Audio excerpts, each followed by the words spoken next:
Now, Mike Gillespie from the Chris Communications Downtown Studio and meteorologist Maclovia Perez live at La Palmera Mall. This is Chris 6 News at noon. Good afternoon. Thanks for joining us here. It is the day after a record-setting and history-making day at the polls. Here in Nueces County, unofficial totals show that we had a voter turnout of just over 46%. Nearly 95,000 of the county's 205,000 registered voters took part in yesterday's midterm elections. And what did they have to say? Well, one of the most hotly contested races on the ballot, the U.S. Senate race between Republican incumbent Ted Cruz and Beto O'Rourke. It was a squeaker, but Cruz will keep his Senate seat. It was a close race for Cruz against the El Paso congressman, while O'Rourke won in Nueces County with just over 50% of the votes. Cruz is currently sitting at 51% statewide. O'Rourke conceded the race in El Paso around midnight, while Cruz celebrated with supporters in Houston. I am forever grateful to every single one of you for making this possible. I believe in you. I believe in Texas. I believe in this country. This was an election about hope and about the future, and the people of Texas rendered a verdict that we want a future with more jobs and more security and more freedom.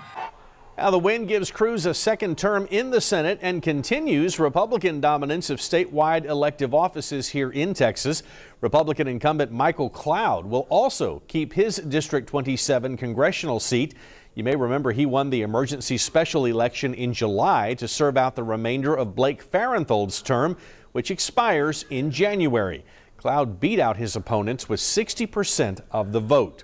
Michael Cloud's win wasn't enough for the Republican Party, however.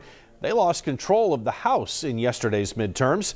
You're looking at a live picture of President Trump. He's been speaking for about the last hour or so, giving his take on the outcome of the election.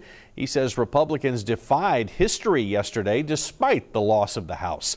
While the Democrats have taken control there, the president pointed out Republicans maintain control of the U.S. Senate.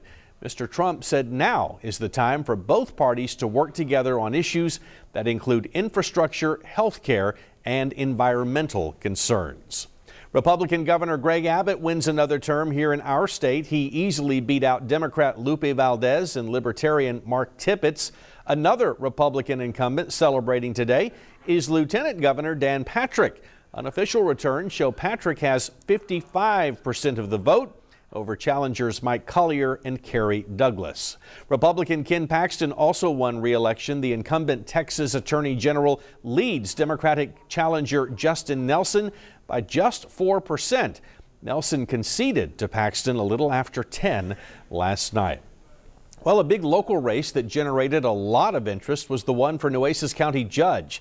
Democrat Barbara Canales is the unofficial winner in that race. She beat Republican and former County Commissioner Mike Pusley. This marks the first time in more than a decade that a Democrat will hold that county judge's seat. That victory also means the Democrats are back in power on the commissioner's court with a 3-2 vote majority. For the city election, several candidates are headed to a runoff now, including incumbent Mayor Joe McComb. According to the unofficial returns, McComb has just 49.73% of the vote, and that means he, along with challenger Michael Hall, will have a December runoff election. We feel pretty confident going into the runoff. We'll be ready. We're not going to take anything lightly. He got some support from the unions, and I'm sure they'll be aggressive in this runoff, but we're going to campaign to win because it's in the best interest of the city. Over 50% of the vote didn't go to an incumbent. It went to everyone else. That's why we have a runoff.